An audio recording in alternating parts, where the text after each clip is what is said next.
Les amis, bonjour et bienvenue dans ce nouvel épisode du Français by Alex. Je vais vous apprendre aujourd'hui des expressions pour soit vous excuser, soit justifier quelque chose. Tout ce qui tourne autour de ce sujet, j'ai 16 expressions pour vous aujourd'hui. Pensez à activer les sous-titres si vous en avez besoin. J'ai traduit cette leçon dans 12 langues différentes. Vous devriez trouver la vôtre. 16 expressions donc aujourd'hui. Prenez peut-être un papier, un crayon, un petit peu de concentration. C'est parti pour la première. J'ai écrit un exemple pour chacune d'entre elles. Je vais le lire 2 fois. Mettre sur le compte de. C'est la faute de qui ? On veut savoir. Voilà, à qui la faute ? Eh bien, on va mettre sur le compte de quelque chose ou quelqu'un. Exemple. Il est tentant de mettre sur le compte de la fatigue ces oublis récents, mais peut-être qu'une meilleure organisation serait plus efficace.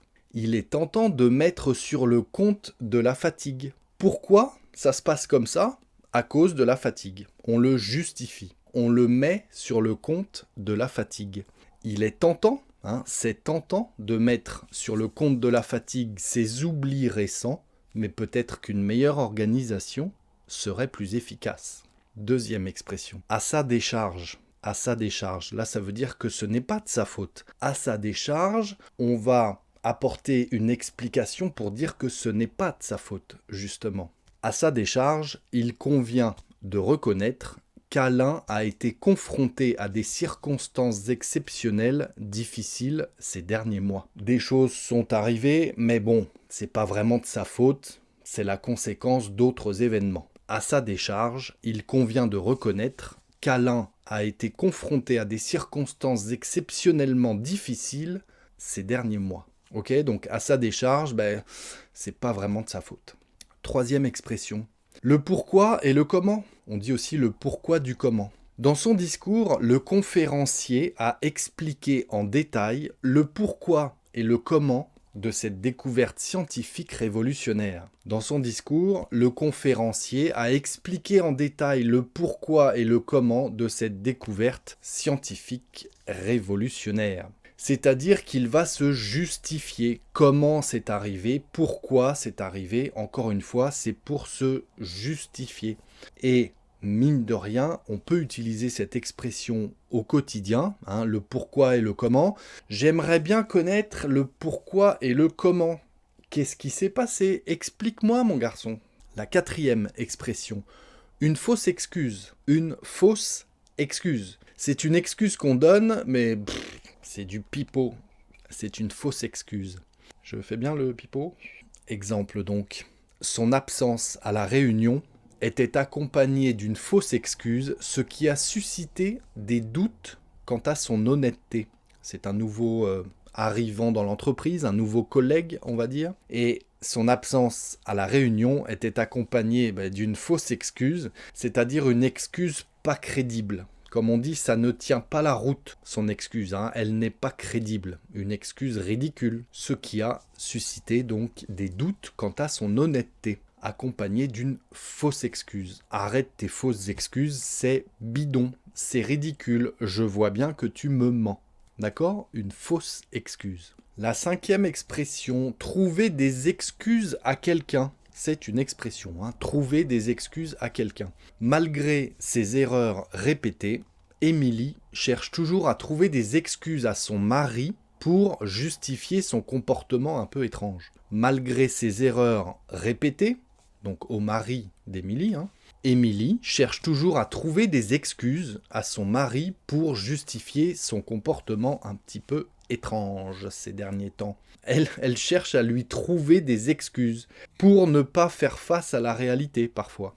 Elle va lui trouver des excuses pour justifier son comportement, alors que finalement il y a peut-être d'autres raisons à cela. La sixième expression, j'espère que vous me suivez avec attention encore. Avoir bon dos, le dos, avoir bon dos. La technologie a bon dos. C'est une métaphore, vous avez compris, la technologie, le dos de la technologie, avoir bon dos. La technologie a bon dos, point d'exclamation. On dit qu'elle rend les gens paresseux, mais en réalité, elle peut être un outil précieux pour faciliter certaines tâches. Ça peut aider. La technologie a bon dos, on dit qu'elle rend les gens paresseux, mais en réalité, elle peut être un outil précieux pour faciliter certaines tâches. La technologie a bon dos quand même, hein. On peut l'utiliser pour une personne, bien entendu. Dis donc, il a bon dos ton frère, hein, parce que c'est toujours de sa faute, mais toi, non, jamais. 7e expression. Tous les prétextes sont bons pour blablabla. Tous les prétextes sont bons pour c'est une expression. Exemple. Il semble que tous les prétextes soient bons pour éviter de prendre ses responsabilités et reporter le travail à plus tard. Il semble que tous les prétextes soient bons.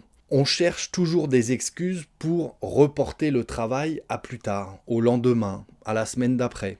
Il semble que tous les prétextes soient bons, toutes les excuses soient bonnes, pour éviter de prendre ses responsabilités et reporter le travail à plus tard. Il semble que tous les prétextes soient bons. On peut l'utiliser au quotidien aussi, celle-ci. La 8e expression, non sans raison. Non sans raison. Bernard a décidé de rester vigilant, il fait attention, non sans raison, étant donné les circonstances imprévisibles de la situation. Il fait attention, c'est justifié en fait. Non sans raison, ça veut dire qu'il y a une raison à cela. Bernard a décidé de rester vigilant, il fait attention, non sans raison, étant donné les circonstances imprévisibles de la situation. Donc non sans raison, ça veut dire que c'est justifié. Il y a des raisons à cela. Non sans raison. C'est du langage assez soutenu, je dirais, mais vous pouvez l'utiliser sans problème. La 9e, y être pour quelque chose. Alors ça, on peut l'entendre très souvent. N'hésitez pas à la mémoriser, celle-ci. Son manque d'implication dans le projet y est pour quelque chose dans les retards que nous avons rencontrés. Ça justifie le retard que nous avons rencontré, son manque d'implication. Son manque d'implication dans le projet. Il n'était pas motivé, il n'était pas impliqué, ça l'ennuyait ce projet. Eh bien, au final, son manque d'implication dans le projet y est pour quelque chose dans les retards que nous avons rencontrés. L'infinitif, c'est y être pour quelque chose. Ne cherchez pas à traduire littéralement, il faut utiliser ce y dans l'infinitif. Y être pour quelque chose, son manque d'implication dans le projet y est pour quelque chose dans les retards que nous avons rencontrés. A l'inverse, la 10e, y être pour rien. Et ça, on l'entend très souvent en français parler, j'y suis pour rien.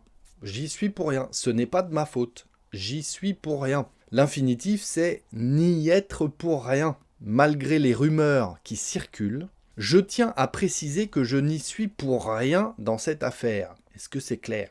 Malgré les rumeurs qui circulent, les bruits de couloir, on dit, je tiens à préciser que je n'y suis pour rien dans cette affaire. Ce n'est pas de ma faute. Je n'y suis pour rien. Je me justifie, je vous dis, je n'y suis pour rien. 11e expression, l'élément déclencheur. Qu'est-ce qui a déclenché les choses ? On parle d'un élément déclencheur. Dans cette histoire, le licenciement, quand quelqu'un est licencié dans une entreprise, c'est qu'on lui a demandé de partir. Dans cette histoire, le licenciement injustifié de l'un des employés a été l'élément déclencheur de la grève générale qui a suivi. Dans cette histoire, le licenciement injustifié de l'un des employés de l'entreprise a été l'élément déclencheur de la grève générale qui a suivi. C'est ce qui a justifié la grève. Vous avez compris, c'est l'excuse qui a justifié la grève. Ça a été l'élément déclencheur. Petite parenthèse, si cette leçon vous plaît jusqu'ici, en tout cas, et que vous ne vous êtes pas endormi, je vous invite à cliquer sur le petit pouce, sur le like, sur ce que vous voulez, comment vous appelez ça. Ça me fait plaisir et ça me rend service. Et puis si ce n'est pas déjà fait et que vous aimez le contenu que je vous propose, pourquoi pas vous abonner à la chaîne. Et nous sommes repartis pour la 12e expression. Les tenants et les aboutissants. Ça, c'est relativement soutenu, mais vous pouvez l'utiliser dans certains cas. Quels sont les tenants et les aboutissants ? Je veux des explications, je veux des justifications. Exemple. Pour comprendre pleinement la situation, il est essentiel d'examiner attentivement les tenants et les aboutissants de cette affaire complexe.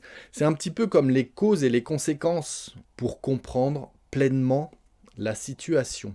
Il est essentiel d'examiner attentivement les tenants et les aboutissants de cette affaire complexe. Les tenants et les aboutissants.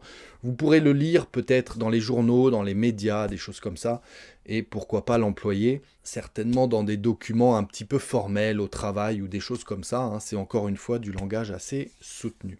13e expression du jour, c'est la faute de. Et attention, on ne dit pas c'est de la faute de. On dit c'est la faute de blabla, quelque chose ou quelqu'un.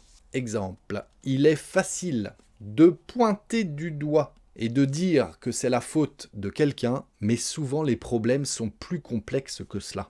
Je répète, il est facile de pointer du doigt quelqu'un et de dire que c'est la faute de quelqu'un, mais souvent les problèmes sont bien plus complexes que cela. C'est la faute de, évidemment, on peut l'entendre très souvent au quotidien aussi. 14e expression du jour. À quoi bon ? À quoi bon ? À quoi bon continuer à se battre si personne ne reconnaît nos efforts ? À quoi bon ? Pourquoi devrions-nous continuer à nous battre ? On essaie de justifier un petit peu nos actes, nos efforts, ou peu importe, mais à quoi bon, finalement ? À quoi bon essayer de justifier tout cela ?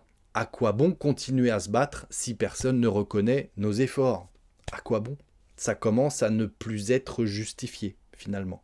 15e expression. Comment se fait-il que blabla ? Quand on veut demander des explications, des justifications. Comment se fait-il que...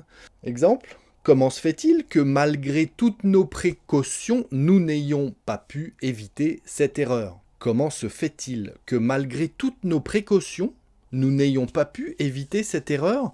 Peux-tu m'expliquer ? J'aimerais bien avoir des explications, j'aimerais bien comprendre. Comment se fait-il que blablabla ? Au quotidien, comment se fait-il que tu rentres à cette heure-ci ? Tu as 10 ans, tu rentres à 2h du matin ? Voilà, vous avez compris, comment se fait-il ? C'est pour avoir des explications. 16e et dernière expression du jour, c'est l'étincelle qui a mis le feu aux poudres. Vous savez, la poudre à canon, c'est ce qu'on mettait dans... C'est un explosif, donc une petite étincelle, ça fait exploser. Enfin voilà, la poudre à canon, on dit.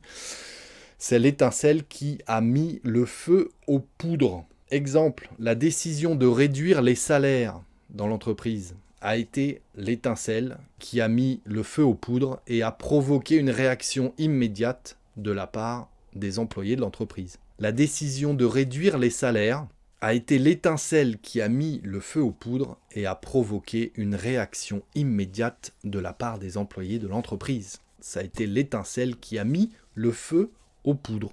C'est ce qui a justifié leur réaction. C'est la cause, finalement.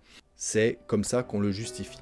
Voilà les amis, 16 expressions pour vous. J'attends vos exemples, n'hésitez pas. Le petit pouce, le petit commentaire, le partage.